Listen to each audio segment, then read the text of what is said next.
ఆంధ్రప్రదేశ్‌లో వ్యాపారాల్లో మహిళలు నంబర్ 1గా ఉన్నారన్నటువంటిది తాజాగా తేలుతున్నటువంటి లెక్క. ఆహ్, ఆంధ్రప్రదేశ్‌లో మహిళలు వ్యాపార సంస్థల నిర్వహణలో ముందంజలో ఉన్నారు. దేశంలో మహిళలు అత్యధికంగా వ్యాపార సంస్థలు నడుపుతున్న రాష్ట్రాల్లో ఏపీ మూడో స్థానంలో ఉంది. తమిళనాడు 13.51%, కేరళ 11.35%, ఆంధ్రప్రదేశ్ 10.56%తో తొలి 3 స్థానాలు నిలిచాయి. కేంద్ర గణాంకాల శాఖ శుక్రవారం విడుదల చేసిన 6 ఆర్థిక జనగణన వివరాలను వెల్లడించింది. వ్యవసాయేతర రంగాల్లో దేశంలో ఎన్ని వ్యాపార సంస్థలు ఉన్నాయి, ఎంతమంది ఉపాధి పొందుతున్నారు తదితర అంశాలపై ప్రధానంగా 6 ఆర్థిక జనగణన దృష్టి సారించింది. 2013 జనవరి నుంచి 2014 ఏప్రిల్ మధ్య నిర్వహించిన సర్వే ఫలితాన్ని కేంద్రం శుక్రవారం విడుదల చేసింది.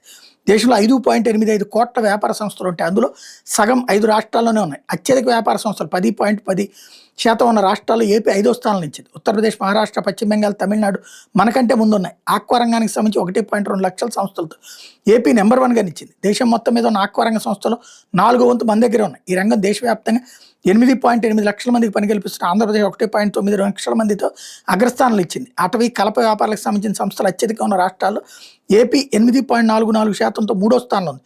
చేనేత, హస్తకళల సంస్థలు అత్యధికంగా ఉన్న రాష్ట్రాల్లో ఏపీ 7.54%తో 4వ స్థానం ఇచ్చింది. గ్రామీణ సంస్థలు ఎక్కువ మందికి ఉపాధి కల్పిస్తున్న రాష్ట్రాల్లో 8.69%తో మంది 4వ స్థానం. వ్యవసాయ సంబంధిత సంస్థలు అధికంగా ఉన్న రాష్ట్రాల్లో ఏపీ 11.13%తో 4వ స్థానంలో ఇచ్చింది. రాష్ట్రంలో ఇట్లాంటి 14,07,588 సంస్థలు ఉన్నాయి. వ్యవసాయ రంగంలో అత్యధిక ఉపాధి కల్పిస్తున్న రాష్ట్రాలు ఏపీ 10.63% 5వ స్థానంలో ఉంది. వ్యవసాయేతర రంగాలకు సంబంధించిన సంస్థలు మన రాష్ట్రంలో 27,81,291 ఉన్నాయి. దేశంలో మన 5వ స్థానం. 61,57,909 మందికి ఉపాధి కల్పిస్తే ఈ విషయంలో ఏపీ తొలి 6 స్థానాలు ఇచ్చింది.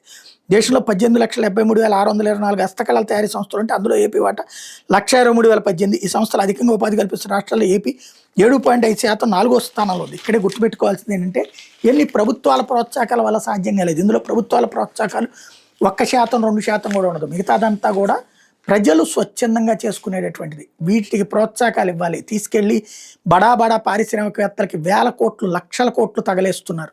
వ్యాపారాల ద్వారానే ఈ రాష్ట్రానికి మంచి పేరు వస్తుందన్న సంగతి గుర్తుపెట్టుకోవాలి.